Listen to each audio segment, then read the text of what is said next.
Alright guys, welcome back to All Things Outdoors, and today we're going to be going on a woods walk to go look at the wonderful plants that are now out. And also today there's been a pretty significant cool down lately, and so yeah, that's kind of crazy. I mean, it's supposed to be around 70 in the 70s at around this time of the year in May, where I live in Maryland, so it should be in the 70s, but it's actually in the 50s, so it's pretty far below normal temperatures. And also, I believe the Northeast actually got snow. Can you believe that? That's actually crazy. Like, that's pretty late to get snow. And not only the mountains got snow, like some of the normal parts, the parts that are not like in the mountains got snow. Mainly the inland areas and up north. But so yeah, if you guys got snow up in the Northeast, please be sure to let me know how that went, because that is crazy. I'm actually pretty interested to hear what that was like. So put that down in the comments, how that went with the snow. And did it stick around long?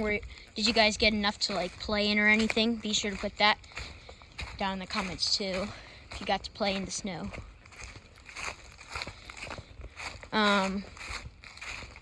Out here, and I'm going to show you guys one of the wonderful trees that is in bloom right now. So we have the white locust tree, which we're going to show you guys right now.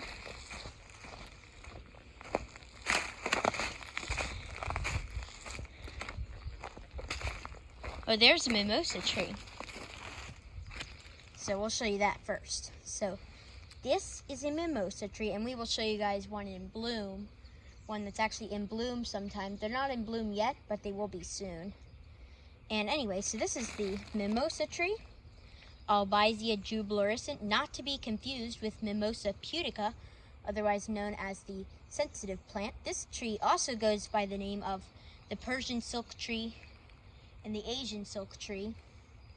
I just call it the mimosa tree because that's one of the main common names for it, is the mimosa tree. So this is the mimosa tree, and it is a tree native to Asia, as the name would suggest. And some people think it is invasive. I do not think it is invasive. I think it's perfectly fine. I think it's a wonderful tree. It's really good because it attracts hummingbirds and bees. And this is also a nitrogen fixing tree, which means that if there's not a lot of nitrogen in the soil, the mimosa tree will actually add its own nitrogen to the soil. So if you have very low nitrogen soils, you may want to consider planting one of these mimosa trees to help with that. It's a wonderful tree. You can tell what it is because it's got these it's got these double compound leaves, and so as you can see, it's got leaves, and then so this whole feathery looking thing, this whole thing is actually one leaf, and then it's got these little pieces here. These are all leaflets, and then the leaflets have leaflets. Pretty cool. And so that's the main way you can tell what it is. It's got this beige colored bark. I don't know why it's not. Oh, there we go. Yeah, so it's got kind of this beige colored bark. You can see it more like in person. Looks different on camera. And it really is good because it attracts hummingbirds. And this tree is it's pretty fast growing, and in the summertime, like in early summer, like June, you can see it's got these wonderful pink pom-pom flowers. They're like little pom-poms, and they're really cool, and they smell super good. They have a very nice sweet smell to them, and they're very pretty. Like, they're white on the inside, and then like the tips of the flowers are pink. So it's really cool. I really do like this mimosa tree. Highly recommend it. It can grow in it tolerates a wide range of soils, and it needs full sun to part shade. So we have so this area here gets quite a bit of sun, and it also gets some shade. So I think this tree will do pretty well here. And also, the tree is a wonderful tree. And yeah, so that's about it for the mimosa tree. And yeah, we'll show you the next tree, which is the white locust.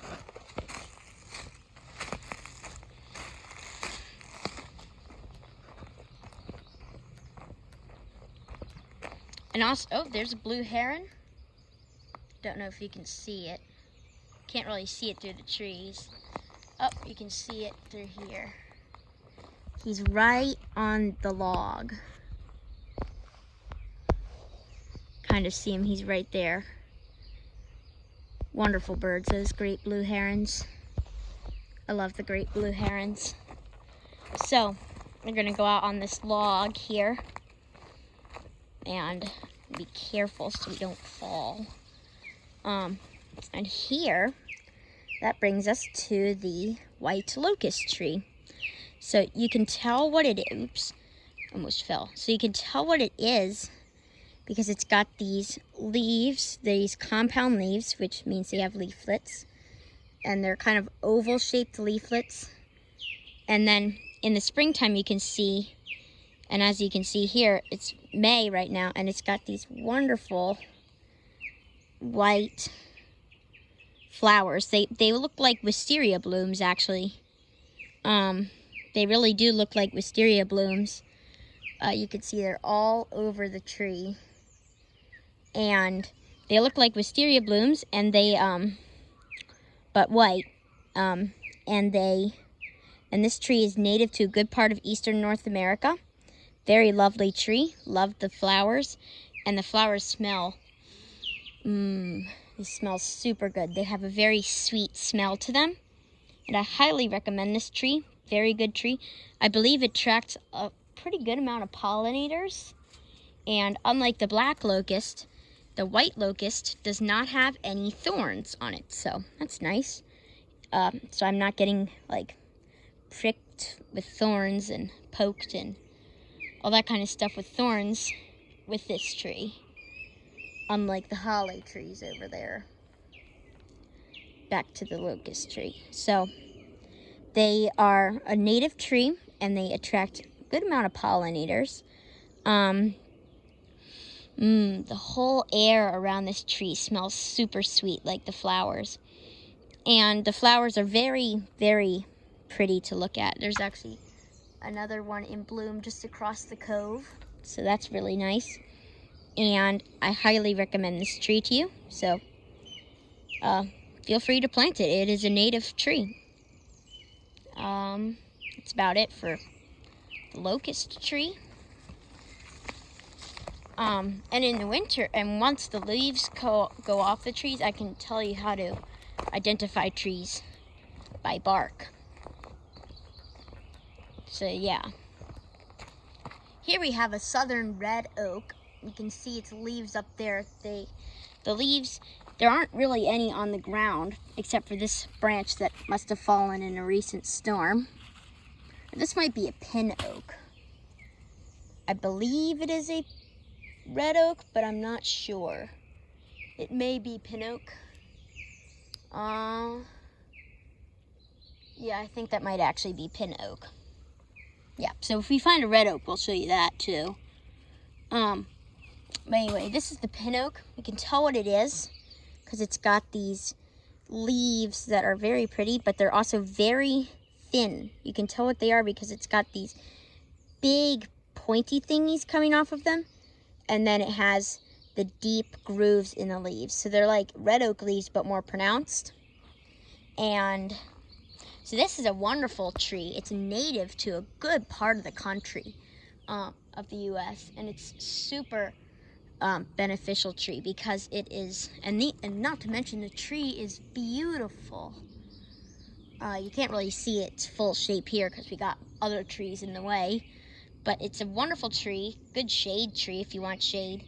And it will attract a wide range of birds, mainly because of it's got nice, they tend to develop hollow, places where the branches break off, and they have lots of little nooks and little places for birds, and birds can build their nests in this tree. And also, birds can build their nests, and also insects like to live in this tree. There are little beetles and stuff, so this will also attract insect-eating birds and birds that like acorns and squirrels and stuff, because they make acorns just like all oak trees. The bark looks like this, and yeah, so that's the pin oak. And that's about it for the pin oak.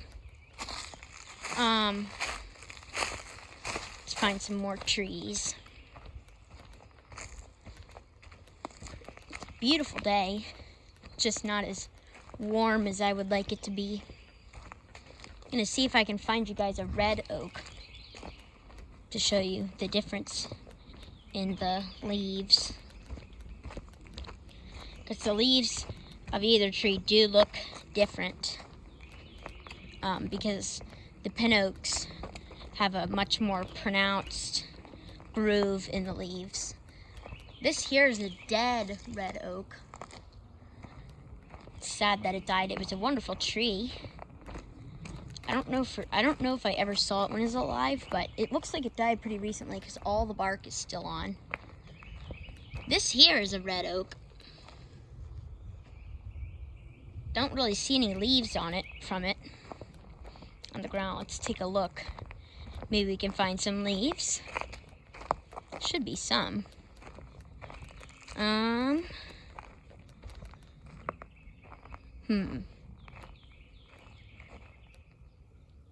Of course, there are no red oak leaves nearby.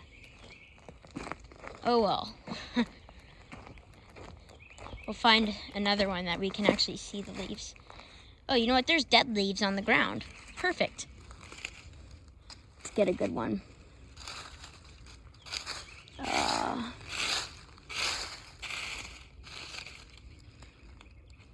So, here we go. This is the red oak leaf, and as you can see, and this is a dead leaf, and as you can see, it's a little bit different. Actually, I don't know if that is a red oak leaf. I think that's pin oak. Gee, why is it so hard to find a leaf? The times when you want leaves, they're not there. Oh, here we go. This is actually right here, I believe. See, red oak leaf. Where is it?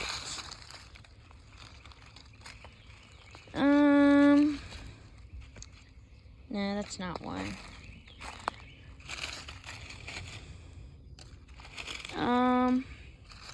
Here we go. So this is a red oak leaf. Tell what it is because it's got these pretty deep grooves in it, but they are not as deep as the pin oak.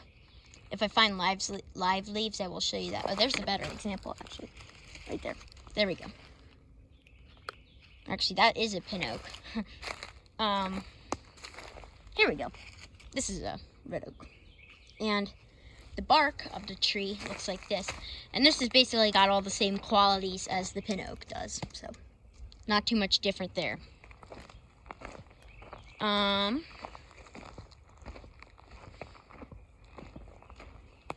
see.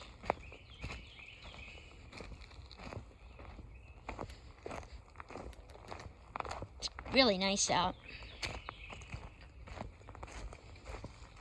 There's a small locust tree, and you can see its leaves now. Well, this one has like 2 leaflets that are like fused together. That's cool. There, this is a good example. None of these are really good examples because they seem to be kind of nutrient deficient. Oh, this one is good. So you can see they got 1, 2, 3, oops. 1, 2, 3, 4, 5 pairs of leaflets on them.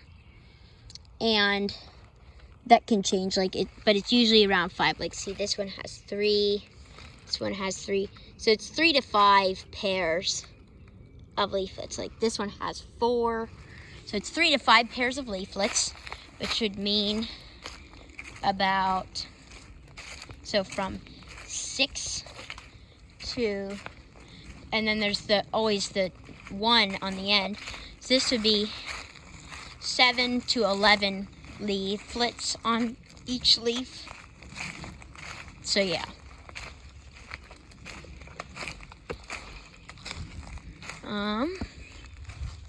Got more trees around.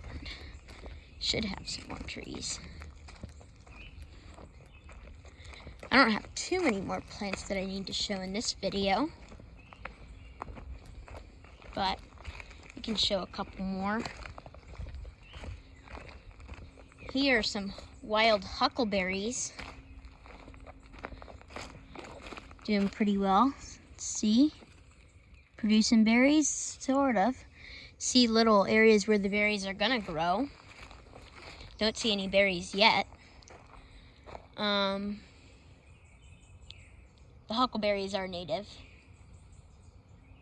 Oh, there's chestnut oak. Perfect. This will be the last plant that we do today, and we can do more some other time. So this is the chestnut oak.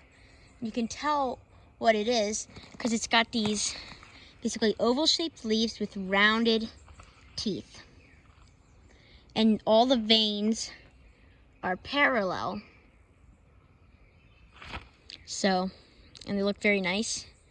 And this is a very, very healthy tree. It's got very nice structure to it. I think it'll do pretty well. So the leaves look like this. Usually this one looks like it had some residue, probably from like birds or something.